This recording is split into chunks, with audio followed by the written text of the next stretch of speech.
What happens when a racist thug targets the wrong woman and her loyal dog, thinking they can't fight back?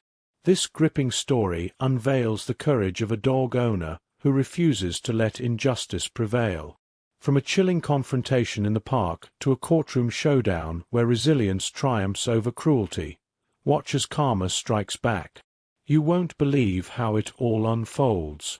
This is part 2, and if you missed part 1 you can watch part 1 from description, so let's continue our story. The storage units loomed ahead, a cluster of rusted, weather-beaten structures surrounded by weeds and broken pavement. The morning light filtered through the cracks between buildings, casting long shadows that seemed to stretch endlessly. James moved with quiet precision, his sharp eyes scanning the area as they approached. Nia followed closely, her pulse quickening with every step. The faint metallic scent of decay lingered in the air, making her grip the leash tighter. "Stay back," James whispered, holding up a hand to stop her. "I'll check the area first." Nia nodded, her breath shallow as she watched James move forward with practiced silence. His sharp gaze flicked from door to door, searching for signs of recent activity. After a moment, he motioned for her to follow, pointing toward one of the units. "There," he said in a low voice, nodding toward a door with a padlock hanging loosely. "It's not secured properly, and those scuff marks near the entrance? Fresh. He's been here recently." Nia's heart raced as she stepped closer, her body trembling with anticipation. "So what now?" she whispered. James straightened, his expression calm but intense. "We go in, but carefully. Stay behind me. Don't do anything until I say so." The weight of what they were about to do pressed heavily on her, but the image of Max's crumpled body pushed away any hesitation. "Okay," she said firmly. James approached the door, his movements deliberate and silent. He tested the handle, and with a sharp push, the door creaked open. The sound echoed in the stillness as James stepped inside, his stance cautious and ready. The unit was dimly lit, cluttered with old furniture and discarded junk. In the corner, slouched on a tattered mattress, was Jared. His hoodie was rumpled, and an empty beer bottle rested near his hand. He looked up groggily, his eyes narrowing as he registered their presence. "What the hell?" Jared slurred, struggling to sit up. "Who are you?" Nia stepped into the doorway, her fists clenched. Her voice was sharp, cutting through the silence.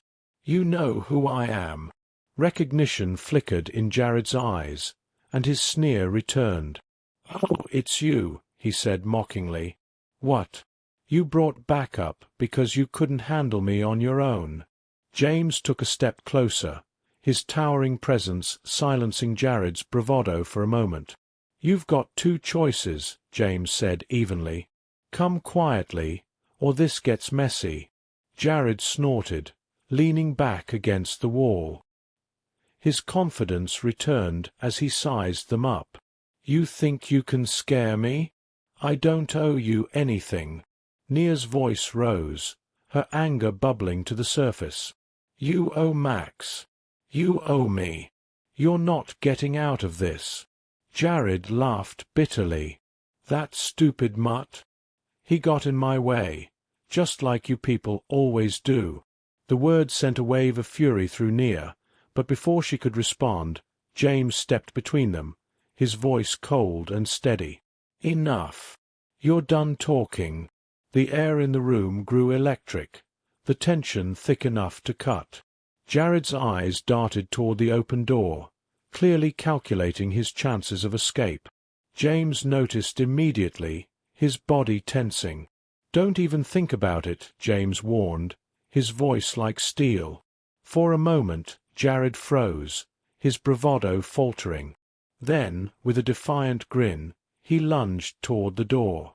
James was faster.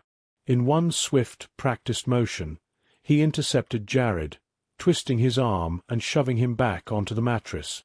"Stay down," James growled, his voice low and menacing.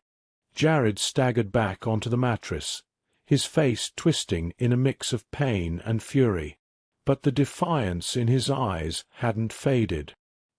He squirmed under James's firm grip, his mouth curling into a sneer. "You think you've won?" Jared spat, glaring at Nia. "You're nothing. You don't belong here. Neither does that damn mutt." Nia stepped forward, her fists trembling. "You don't get to hurt us and walk away," she said, her voice sharp with anger. James kept his hold on Jared, his own voice calm but deadly serious. "You're done, Jared. The cops are already on their way. This is over." Jared's eyes darted around the room, desperation flaring as he spotted a broken chair leg leaning against the wall. In one frantic motion, he wrenched himself free, grabbing the makeshift weapon and brandishing it like a club. "You think you can scare me?" Jared roared, advancing toward James and Nia. "I'm not going down without a fight." James's stance shifted, his body coiled and ready. "Put it down, Jared," he said, his voice like ice. "You're only making this worse for yourself." Jared's response was a wild swing of the chair leg, his movements clumsy but fueled by rage. James dodged the blow effortlessly, his reflexes sharp and precise. With a swift motion, he caught Jared's wrist and twisted, forcing him to drop the weapon with a pained grunt. The chair leg clattered to the ground, but Jared wasn't done. He lunged at James, fists swinging wildly. James sidestepped again, landing a controlled blow to Jared's midsection that sent him stumbling backward into the wall. "Stay down," James growled, his voice low and commanding. But Jared's rage only burned brighter. "You think you're better than me?" he shouted, his words slurred with desperation. "You don't know a damn thing about me." Nia couldn't hold back any longer. "I know enough," she snapped, her voice trembling with fury. She stepped past James, grabbing the discarded chair leg. Her hands tightened around it as she advanced on Jared, her anger bubbling over. Jared sneered, his bravado faltering slightly as she stood over him. "What, you're gonna hit me now?" he taunted. "Go ahead. Show me what you've got." Nia's heart pounded, the memory of Max's pained whimpers flashing in her mind. Her grip on the chair leg tightened, her voice rising with emotion. "You kicked my dog. You threatened me. You thought you'd get away with it. Not today." With a burst of courage, she swung the chair leg, connecting with Jared's side. He let out a choked yell, stumbling to the floor. Nia dropped the chair leg and grabbed his hoodie, pulling him halfway up before shoving him back down. "You don't get to hurt us and walk away," she spat, her fists shaking. James stepped beside her, placing a steadying hand on her shoulder. "That's enough, Nia," he said softly, his voice grounding her. "He's done." The distant wail of sirens grew louder, the flashing red and blue lights beginning to dance across the walls of the storage unit. Jared's defiance melted into fear as he realized the police were closing in. "You thought you could hurt us," Nia said, her voice steel-edged, "but you were wrong." James hauled Jared to his feet, locking his arms behind his back as he struggled weakly. "You're finished," James said coldly, his tone leaving no room for argument. The sirens pierced the air as the police stormed into the storage unit, their sharp commands cutting through the chaos. Relief washed over Nia as Jared was handcuffed and led away, his protests drowned out by the officer's orders. Nia stood frozen for a moment, her chest heaving as the weight of the confrontation lifted. James turned to her, his expression calm but reassuring. "You did it, Nia. He's done." She nodded, tears pricking her eyes as the adrenaline began to fade. "For Max," she whispered. James rested a hand on her shoulder. "For both of you." As the police cars pulled away, their flashing lights receding into the distance, Nia remained rooted to the spot, the adrenaline still coursing through her veins. The weight of what had just happened pressed down on her, and she let out a shaky breath. James stood beside her, his steady presence grounding her in the moment. "You held your own," he said, his voice calm but firm. "Jared's going to pay for what he did." Nia nodded slowly, her hand brushing over the leash, still clenched tightly in her fingers. "He has to," she said quietly, her voice tinged with a mix of exhaustion and determination. "Max didn't deserve any of this." "You've done everything right so far," James reassured her. "But the fight isn't over. We've got to make sure this sticks in court." Nia's gaze drifted toward the van where Max had been loaded earlier. Her chest tightened as the memory of his injured body flooded her mind. "I need to see Max," she said softly, her voice breaking. "I need to know he's okay." "Then that's where we'll go next," James replied without hesitation. "The police can wait a little longer for your statement." The drive to the animal hospital felt like an eternity, every minute stretched by the storm of emotions raging inside Nia. James drove in silence, sensing her need to process everything. When they finally arrived, Nia's heart pounded as they entered the hospital's bright, sterile lobby. The receptionist greeted her with a sympathetic smile. "Max is resting in room 3. Dr. Patel is waiting for you." "Thank you," Nia whispered, her throat tight with emotion. She walked down the corridor, each step heavier than the last. When she reached the door, she paused, drawing in a deep breath to steady herself before pushing it open. Inside, Max lay on a soft bed in the corner, his golden fur dulled by exhaustion and his side wrapped in clean white bandages. He looked smaller than she'd ever seen him, but the weak wag of his tail as his eyes met hers was enough to bring tears streaming down her face. "Max," Nia whispered, rushing to his side and kneeling beside him. She gently stroked his head, her fingers running through his fur. "Hey, buddy. I'm here." Max let out a soft whine, his head nudging against her hand. It was a small movement, but it filled her heart with hope. Dr. Patel entered quietly, her kind eyes scanning the scene before speaking. "He's stable and doing well, considering what he's been through. The bruising on his ribs is severe, but there's no internal damage. With rest and care, he should make a full recovery." Relief flooded Nia, and she looked up at the doctor with gratitude. "Thank you," she said, her voice trembling. "I was so scared." "I know," Dr. Patel said gently, "but you got him here in time. He's lucky to have you." Nia turned her attention back to Max, her fingers brushing over his bandages. "No," she said softly, a small, tearful smile forming. "I'm the lucky one."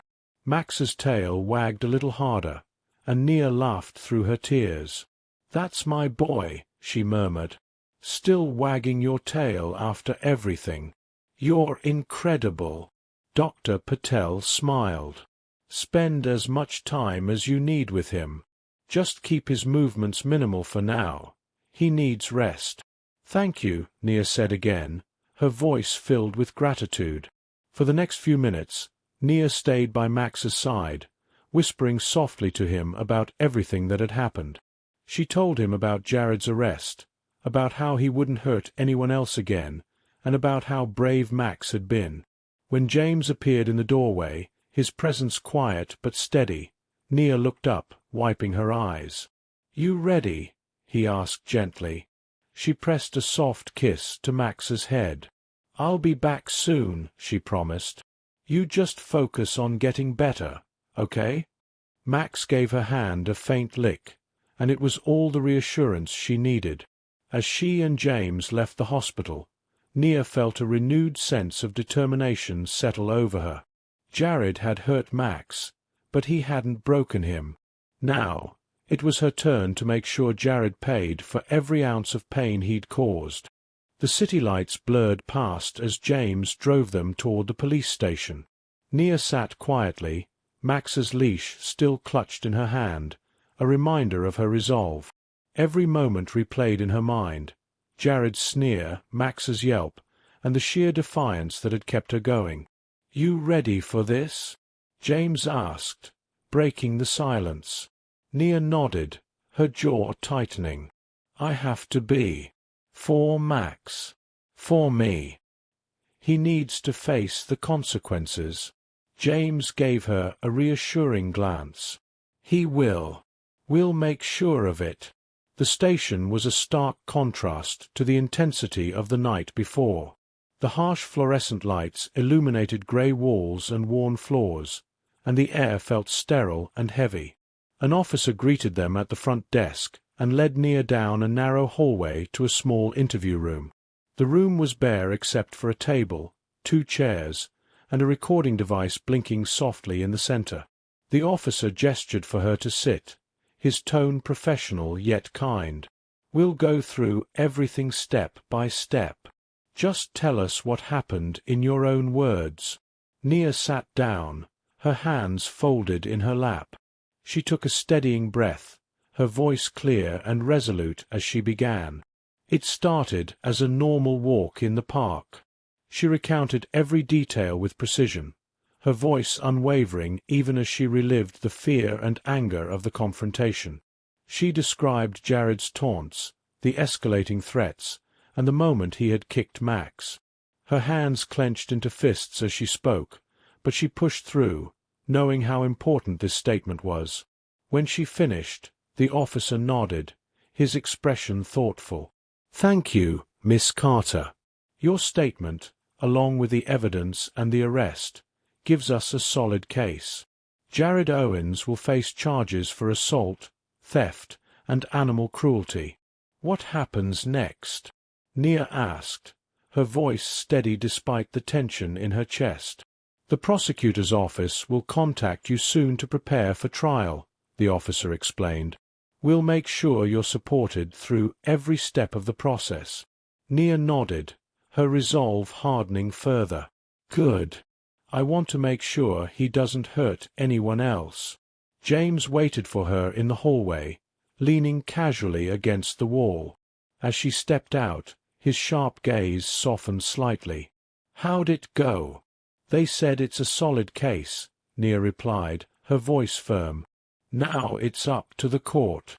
James straightened, his expression resolute. "And you'll be ready."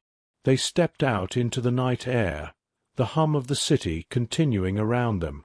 For the first time since the attack, Nia felt a flicker of relief. It wasn't over, but she'd taken the first steps toward justice. Over the next few days, Nia prepared herself for the legal battle ahead. Meetings with Ellen Morris, the sharp-eyed assistant district attorney assigned to the case, gave her confidence that Jared wouldn't escape accountability. "This is a strong case," Ellen said during their first meeting, sliding a folder across the table toward Nia. "Your testimony, the police report, and Max's veterinary records create a clear picture of Jared Owens's actions and intent." Nia opened the folder, her heart clenching as she saw the photos of Max's injuries. The bruises, the swelling, and the written descriptions from Dr. Patel all brought back the pain of that night. But the anger it reignited was enough to steel her resolve. Ellen continued, her voice calm but firm. "The defense will likely try to paint Jared as a victim of circumstance or minimize the injuries to Max. We'll be ready for that, but you'll need to stay strong during cross-examination." "I will," Nia said, her tone unwavering. "I'm not letting him get away with this." James, sitting beside her, chimed in. "What about his history? Does he have a record?" Ellen nodded. "Minor offenses, bar fights, public disturbances. Nothing major, but it establishes a pattern of aggression. It'll help show the jury this wasn't a one-time mistake." Nia leaned forward, determination in her eyes. "What about the things he said to me? The threats and the hateful comments?" "We'll use that to show motive," Ellen replied. "His actions weren't random. They were targeted. But we need to present it carefully to keep the jury focused on the facts. Nia clenched her fists, her resolve solidifying. I'll do whatever it takes. I want the jury to see who he really is. Ellen offered a small, encouraging smile. You're doing the right thing. And we'll make sure the jury understands exactly what happened. The courtroom was intimidating, its high ceilings and polished wooden benches imposing as Nia took her seat at the prosecution's table. She clutched Max's leash tightly, its familiar texture grounding her amidst the growing tension. James sat directly behind her in the gallery, his calm, steady presence offering silent reassurance. At the front of the courtroom, Ellen Morris stood with confidence, her voice clear and commanding as she addressed the jury during her opening statement. "Ladies and gentlemen, this case is about accountability," Ellen began, her gaze sweeping over the jurors. On that evening in the park, Jared Owens didn't just harm a defenseless dog. He shattered a sense of safety, trust, and dignity. His actions were deliberate, malicious, and entirely avoidable. The evidence will show you exactly that. Nia studied the jury, searching for signs of empathy. A few jurors nodded slightly, while others kept their expressions neutral. Across the room, Jared sat stiffly at the defense table, his face unreadable as his attorney scribbled notes. When Ellen finished her statement, the defense attorney, a wiry man named Finch, rose to deliver his opening argument. His tone was smooth, almost conversational, as he addressed the jury. "Ladies and gentlemen, while the events of that evening are unfortunate, I urge you to consider whether my client, Jared Owens, truly intended to commit the acts he's accused of. Emotions can cloud judgment, and this case may not be as clear-cut as it seems." Nia clenched her fists under the table, anger simmering at his attempt to downplay Jared's actions. When it was time for Nia to testify, her heart pounded as she walked to the witness stand. She raised her hand to take the oath, her voice steady despite the storm of emotions swirling within her. Ellen approached her with a calm yet supportive demeanor. "Miss Carter, can you tell the court what happened that evening?"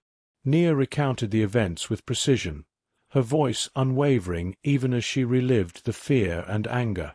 She described Jared's hateful taunts, the escalating threats, and his brutal attack on Max. Her voice trembled slightly when she spoke of Max's yelp, the sound etched into her memory, but she pressed on. "Why didn't you walk away?" Ellen asked gently. "I tried," Nia said, her voice firm. "But he blocked my path. He wasn't just threatening me. He was trying to intimidate me, to make me feel like I didn't belong.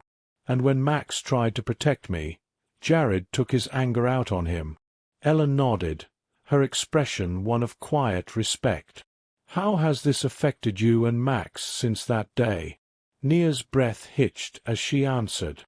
"Max is healing, but it's been hard. He's always been my protector, my best friend. Seeing him hurt like that, knowing someone could be so cruel, it's something I'll never forget.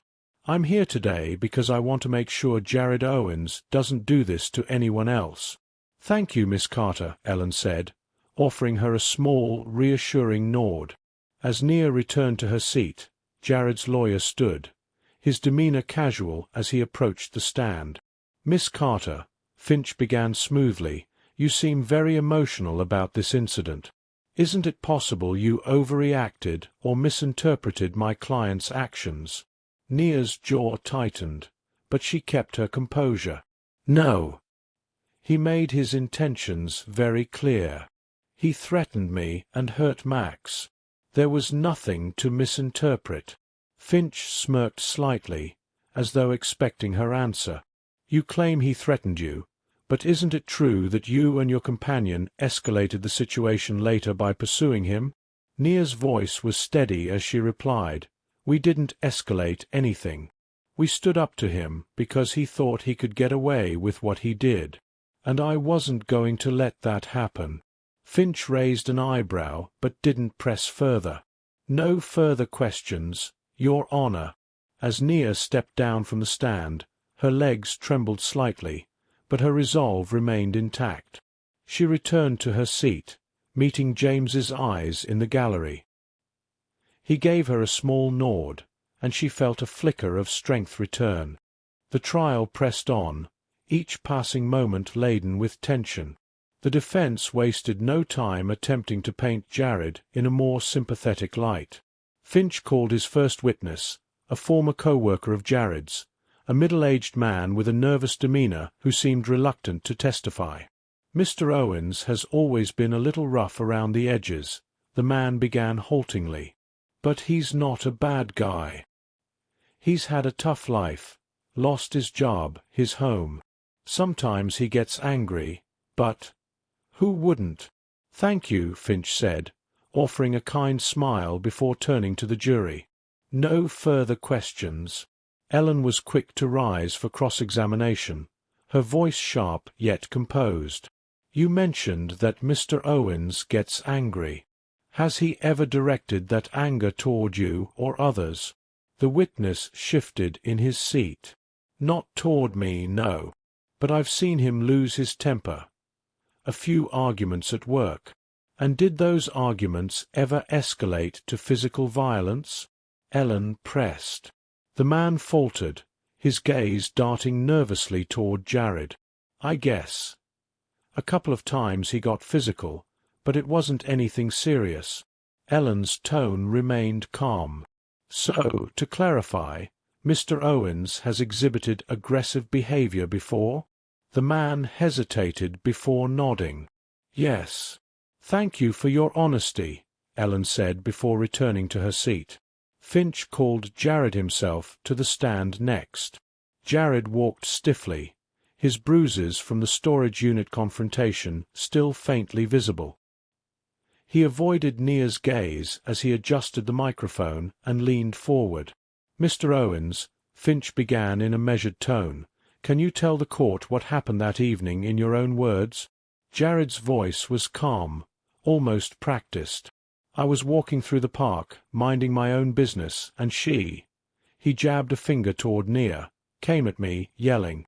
Her dog started barking and growling. I panicked. I didn't mean to hurt the dog. It was just aggressive. Finch nodded sympathetically. So you felt threatened? Yeah, Jared replied, his voice rising slightly. That dog was coming at me, and I just reacted. And the wallet? Finch continued. Did you take it? No, Jared said firmly. I don't even know what she's talking about.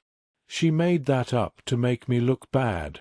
Thank you, Mr. Owens, Finch said, stepping back with a slight nod. No further questions.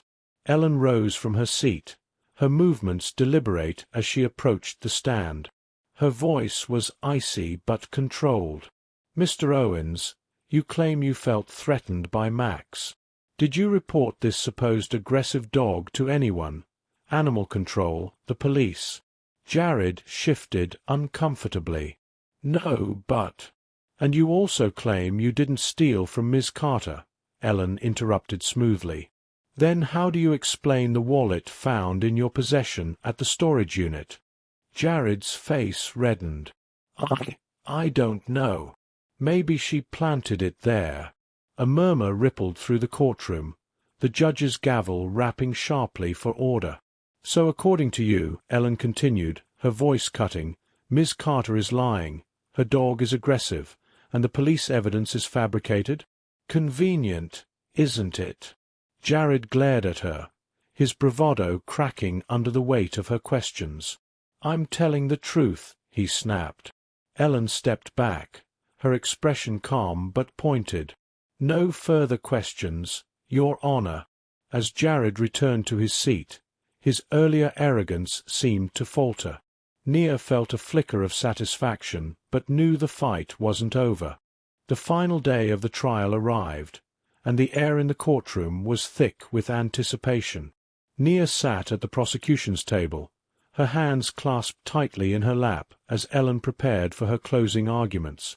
James was seated behind her, his steady presence a source of comfort amidst the tension. Ellen stood and faced the jury, her expression composed but impassioned. "Ladies and gentlemen," she began, her voice resonant and unwavering, "this case is not about misunderstandings or overreactions, as the defense would like you to believe. This is about deliberate actions, cruelty, and a complete disregard for the safety and dignity of others." She paused, her gaze sweeping across the jury. "You heard Miss Carter's testimony, clear, consistent, and corroborated by evidence. Jared Owens didn't panic when he kicked Max. He acted out of malice, taking his frustrations and prejudices out on an innocent woman and her dog. And when confronted with his actions, he didn't apologize. He escalated, showing no remorse." Ellen stepped closer to the jury box, her tone softening. "Max isn't just a dog. He's a symbol of loyalty, love, and protection. He stood between Miss Carter and harm, and for that, he suffered. Jared Owens chose to hurt him, just as he chose to threaten and intimidate Miss Carter. These were not accidents. They were choices." She gestured toward Jared, whose defiant glare was now tinged with unease. "The defense asks you to feel sympathy for Mr. Owens, to see him as a victim of circumstance. But sympathy doesn't erase accountability.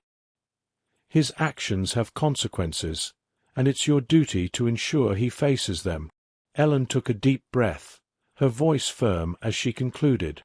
"Justice isn't just about punishment. It's about protecting those who cannot protect themselves. Today, you have the power to deliver that justice. I ask you to find Jared Owens guilty on all charges." She returned to her seat, her head held high, as a ripple of quiet murmurs swept through the courtroom. Finch rose for his closing argument, his demeanor calm but calculating.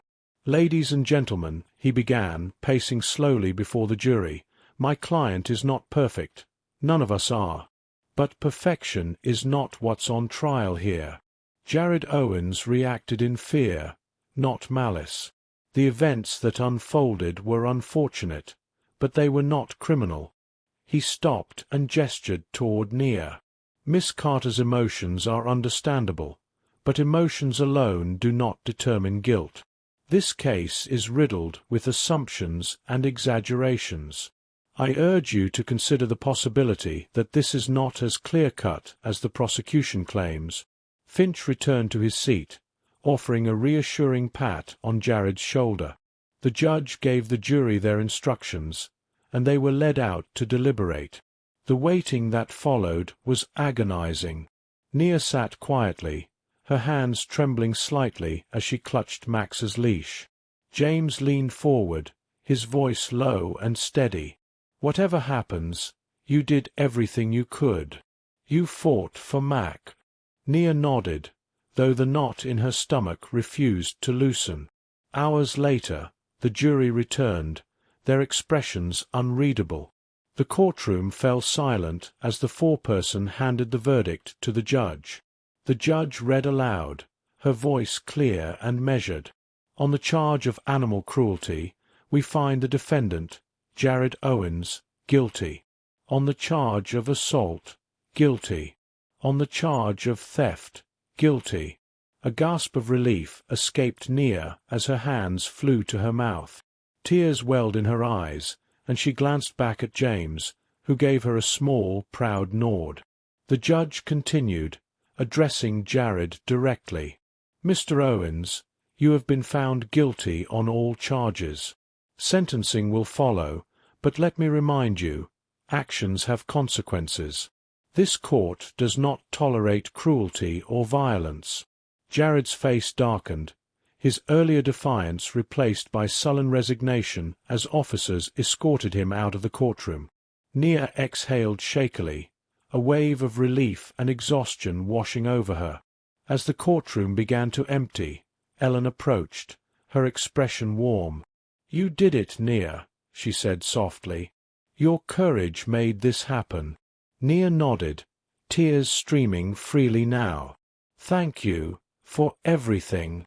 As she and James stepped outside into the crisp afternoon air, Nia looked up at the sky, the weight on her shoulders finally beginning to lift.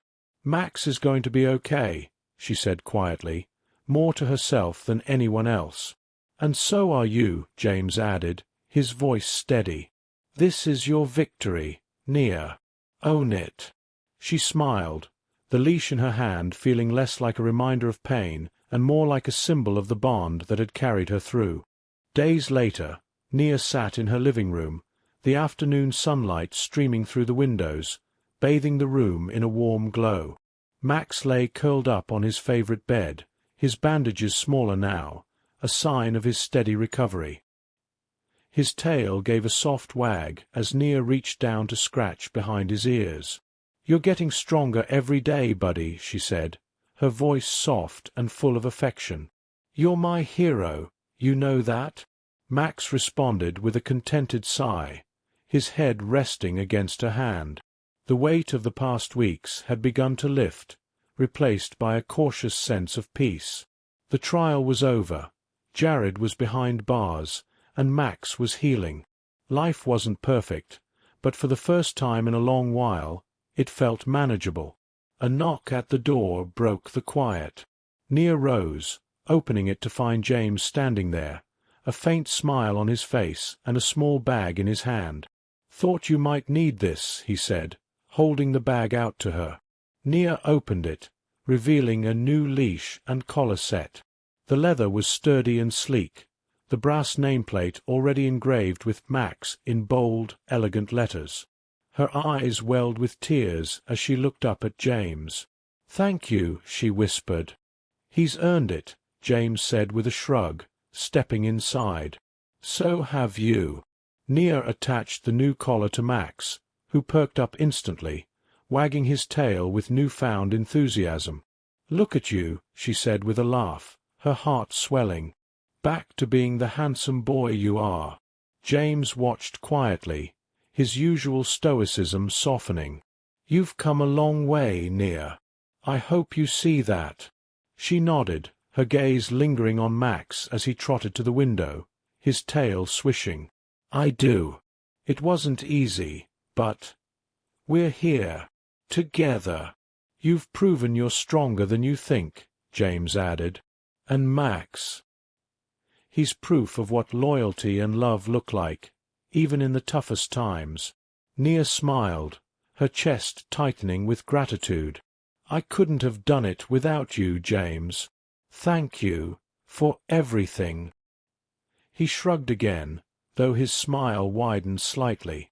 "You had it in you all along. I just gave you a little push." As the evening sun dipped lower in the sky, painting the room in golden hues, Nia felt a sense of closure settling over her. The scars, both hers and Max's, would take time to fade, but they would fade. What remained was a bond stronger than ever, and a determination to face whatever came next. She turned to James. "I think it's time for a walk," she said with a smile, picking up Max's new leash. James nodded, holding the door open. "Lead the way."